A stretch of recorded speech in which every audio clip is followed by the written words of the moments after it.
Now, let us look again at the Hebrew word mishteh.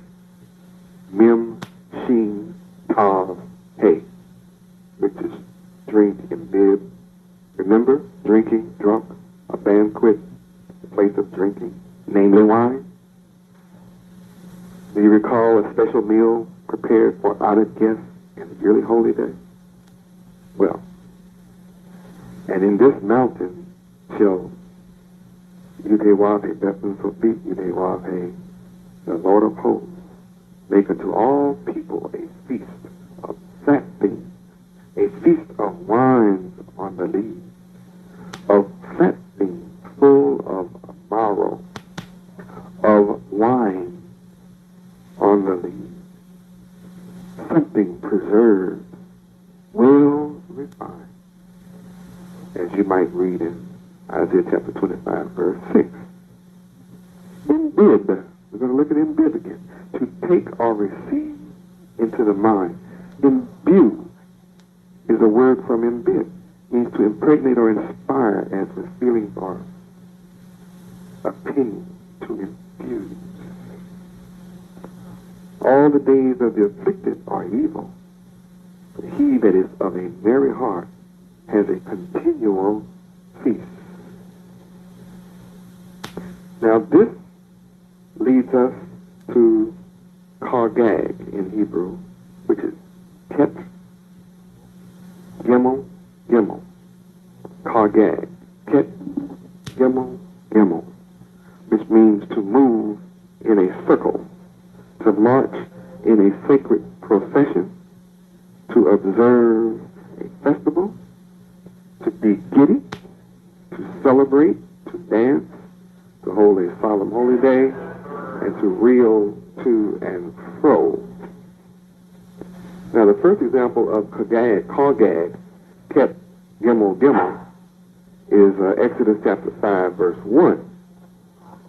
Moses and Aaron went in and told Pharaoh, "Thus saith Yudewave, God of Israel, let my people go, that they may hold a," what?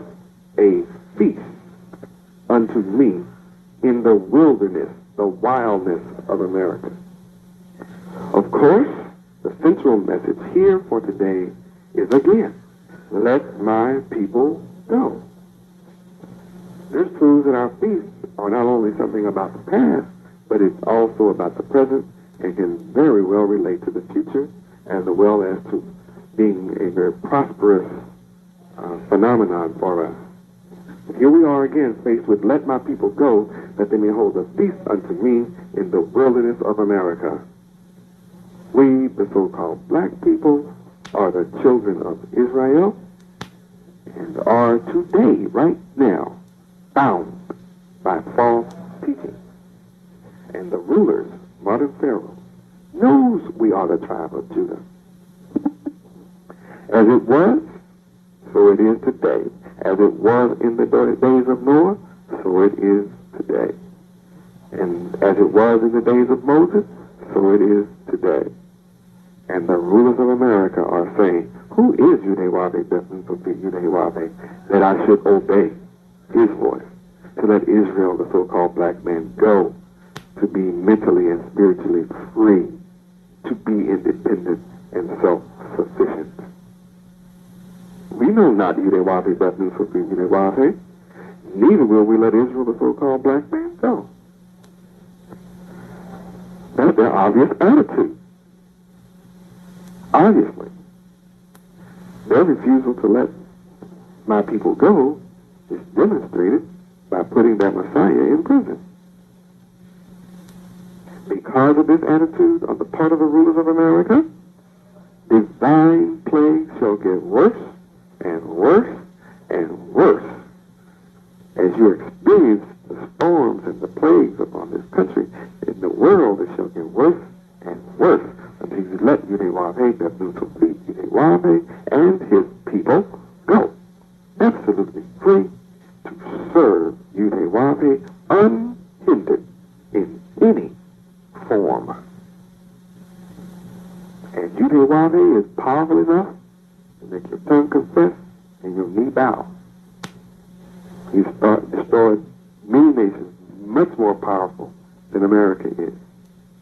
Almighty God, Yahweh, and his son, Yahweh, Bethlehem Sofit, Yahweh, refer to the so-called blacks as my people. And the Hebrew word for people is am. Ayin, mim, sofit. Ayin, mim, sofit. And it means a people as a congregated unit, specifically a tribe as those of Israel. The so-called black man is the tribe of Judah. Hence, collectively, it means a flock, a nation, a people. Thus, we are the personal possession of Yahweh as a nation, as a tribe.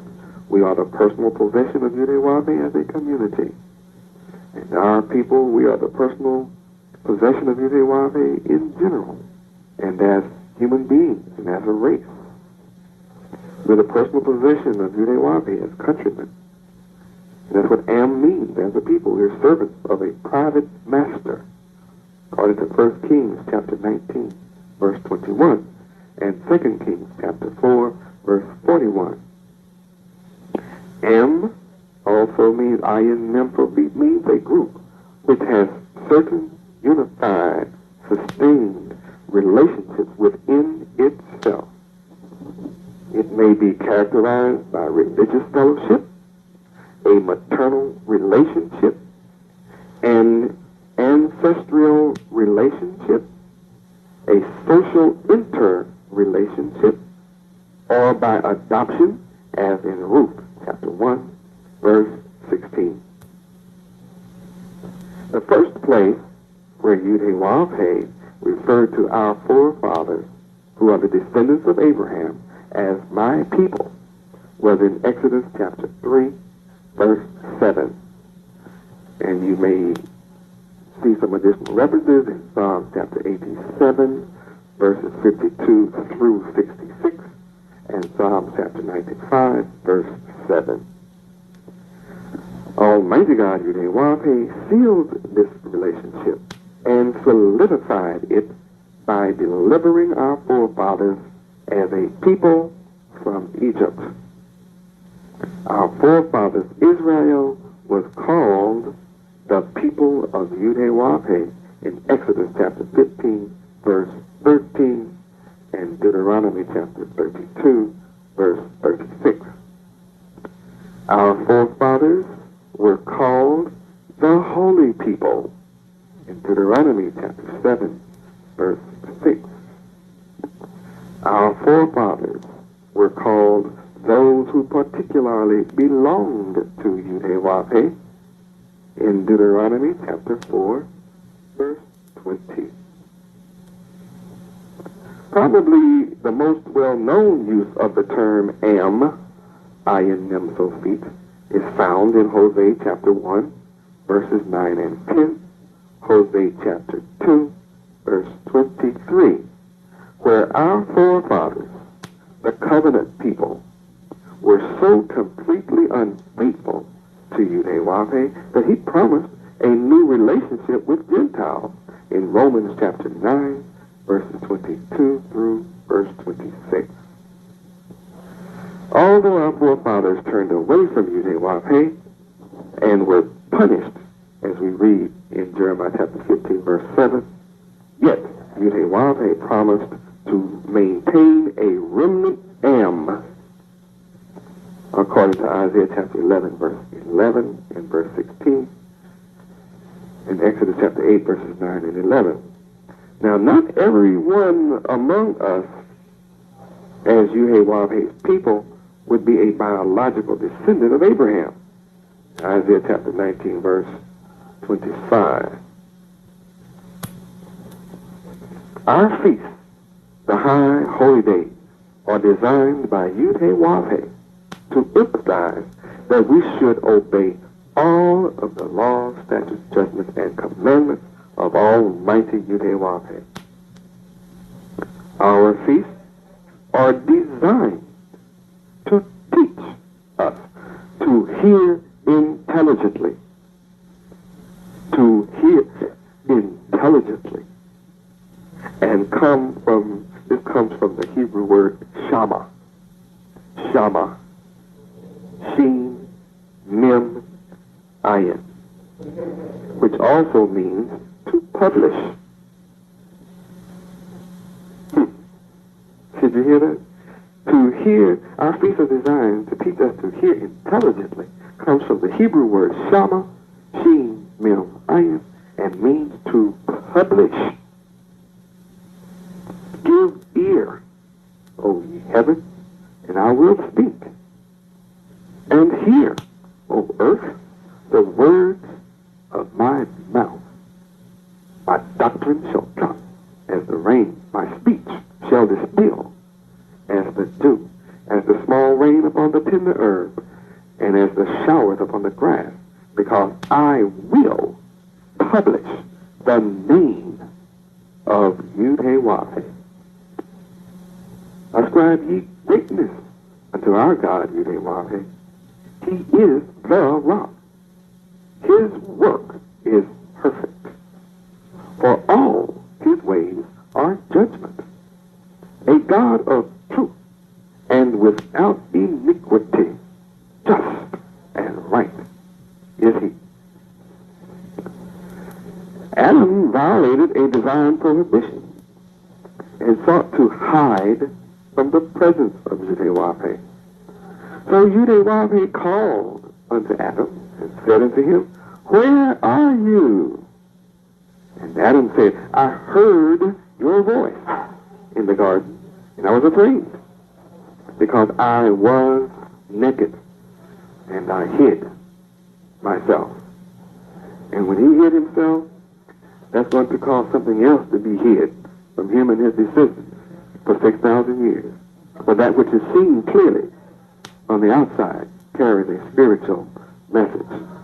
And I say to you again, the fact that Adam sought to hide himself from Yahweh is going to have a dramatic effect upon something that was hid from Adam and his descendants for the last 6,000 years. Yahweh appeared unto Abraham and said, I will certainly return unto you according to the time of life, the menstrual cycle of Sarah, and lo, Sarah, your wife, shall have a son. And Sarah heard what Yahweh said. Did Abraham actually see and talk with Yahweh? Does this contradict John chapter 1, verse 18, that no man has seen Yahweh at any time? This theophany, which is the appearance of Yahweh to man in the Old Testament, is known by religious scientists to have been Yahweh Ben Yahweh. The New Testament teaches that Yahweh Ben Yahweh existed co-eternally with Yahweh the Father. Proof, in the beginning was the Word,